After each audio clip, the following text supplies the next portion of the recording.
And we couldn't be more excited to be hanging out with our pal Adam Butler. And Adam, like we were kind of talking on the way up as you're walking up from the field, and I said it's always a good thing when people want to talk to you, right? Like it Right. means that something is going well. And in terms of you, man, I mean, career high in solo tackles, really kind of explosive dynamic in the interior of that offensive line. Like in a big picture kind of way, like what's been working for you as of late? I just got a new attitude, had to change my mindset up, and just be willing to do things differently. My attack, the way I attack guys on the line of scrimmage is different than I ever have before. And I think I'm just being a veteran and gaining that experience has helped a lot too. Why at this point did you think to yourself, like, I kind of need to change up that mindset? Because like you said, man, like you're a vet. You've been here for a minute, right? Like this is not your first or second go round in the league. So at this point in your career, what kind of was the inspiration to kind of have that change? Yeah, I'm married now. Congratulations. Yeah, I know. I got one of those too, man. Yeah, I'm married now. I got another kid on the way, so now I'm going to have two kids. I got a whole family depending on me now, and it's different, than just being, just a single bachelor by yourself. I still had purpose back then, but it's so much deeper now.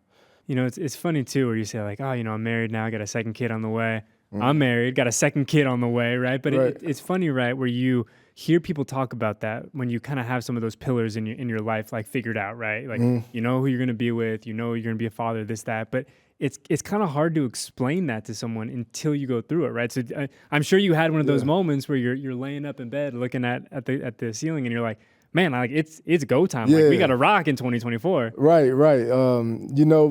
It was really that happened to me probably in the spring when I was wedding prepping. Me and my wife got married in June, but in the spring, you're right. I was laying in bed, like just staring at the ceiling. I just had to kick into a different mode, and here I am. Like you said, career high in tackles, and I just tried to be a menace, a maniac this whole season, and it's gone well for me. Whatever you're doing, it's working, right? Whatever you got cooking through, gosh, what is it, 14 weeks now is working. But I want to bring up to you, and we talked about it a second ago, you being a vet in the league, kind of seeing a whole bunch of things, but I've been so impressed the past couple of weeks with some of the young guys on this defensive line too. I mean, look at a guy like Caleb Vaughn, right? And Tyree, who's now in his second year. Like guys who just feel like they're on the precipice of like taking that next step, right? Like what have you seen from the young dudes on that line? I've seen their attitudes change as well. I really have.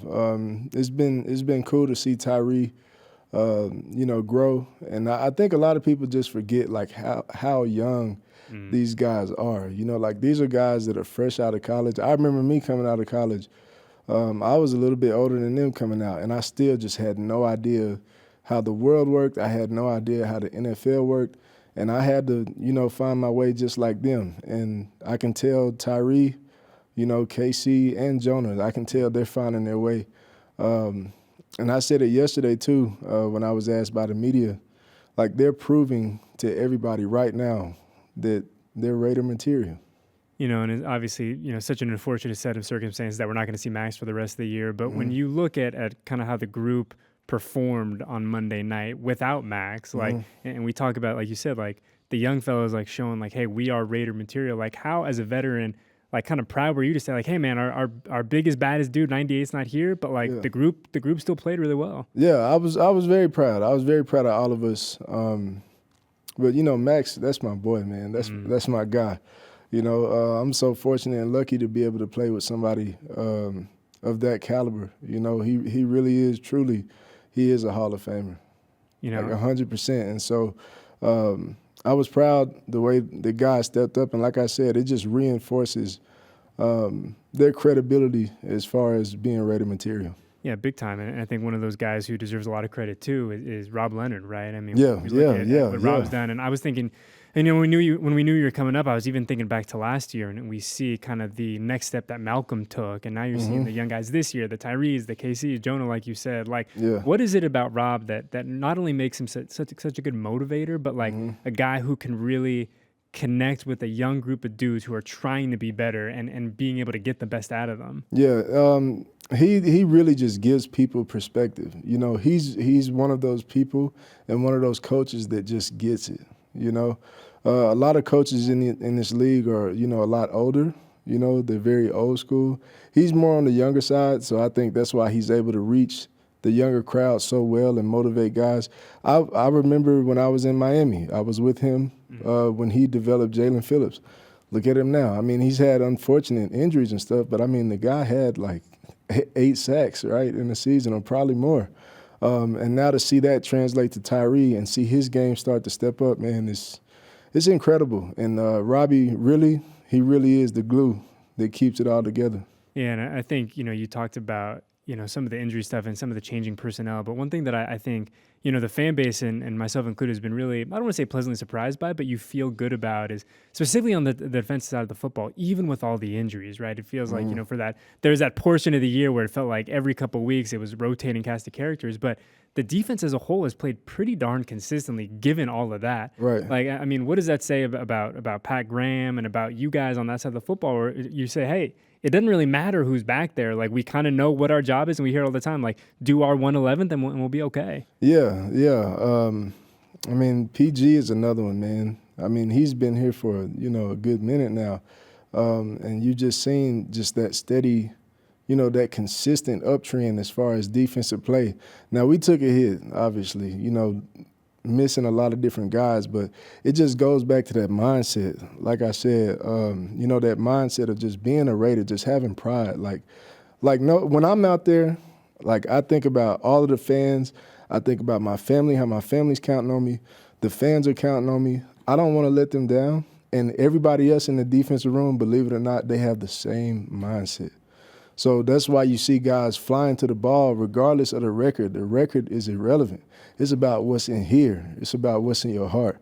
And everybody on the defense, I'm telling you, we all have it in our heart.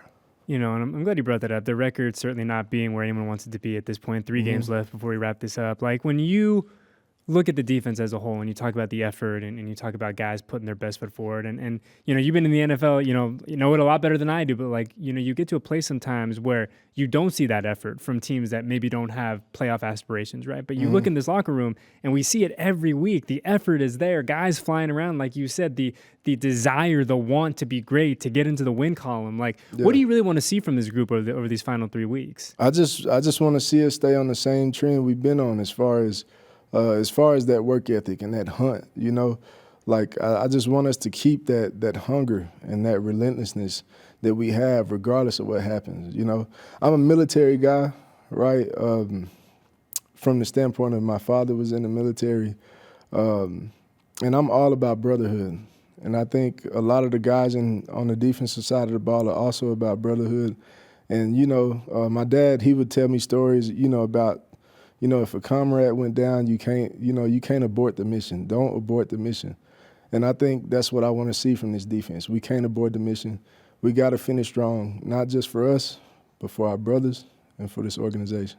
Yeah, big time, man. And I think that, just hearing you guys say that, and it hasn't just been you, right? It's been almost everyone in that locker room says, hey, the season hasn't gone the way that we wanted, but we're going to finish strong. We're committed to finishing and doing this the right way. But before I let you go, I got to ask you about the Jags, right? The Jags also a similar team to us, where the year probably hasn't gone the way that they wanted, but still a lot of talented dudes on that team, a lot of really good pieces. When you look at that offense now as we get ready for Sunday back at Allegiant, like, what kind of stands out to you about that group?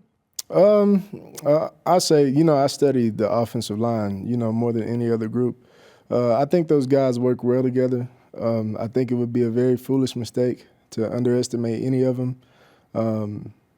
I've been playing against Mitch Morris since I was a rookie, when he was at the Bills and now he's at the Jags. So it'll be great to go up against him and compete against him again. But this group, they work well together. Their running backs run very hard. And I say it all the time, as long as we play discipline and do what we need to do, we'll be fine. Because I know I'm going to come off and smack somebody in the mouth. That's just what I do. That's my identity now. That's who I am. And I think the beauty of the NFL too, right, Adam, is that you only get 17 opportunities. That's all you're guaranteed. So each one of these, even like we talked about that the playoffs are not in the cards this year, like you only get 17 chances to go out there and do this thing. And there's you guys put so much time and effort and put your bodies through so much to be ready to go on a game day that you got to take full advantage every time you get that opportunity. Yeah. I mean, I don't want to, put words in your mouth, but the way that I see it is you earn 17 chances. You don't just get it, you earn it, right? Like when I think about this season, it goes all the way back to spring and the training camp, all the time, the effort. Like, we worked too hard to just let this go by, without giving it our all. I think you would be foolish to let opportunities like this just sweep from under your feet, because tomorrow's not promised. And I think the injuries that we've had this season is a testament to that. You could be gone just like that. So when you out there, just take full advantage of it, because you just never know. Yeah, big time. And we're excited to see you guys go out there, do your thing back at home, back at Allegiant Stadium, back-to-back home games for the first time, and it feels like months. Right. But it'll be great to see you guys out there doing your thing, man. Congratulations on all the success so far, right? We're going to say so far, more to come. And thanks for hanging out with us, brother. I appreciate you. Appreciate you, man. Go Raiders.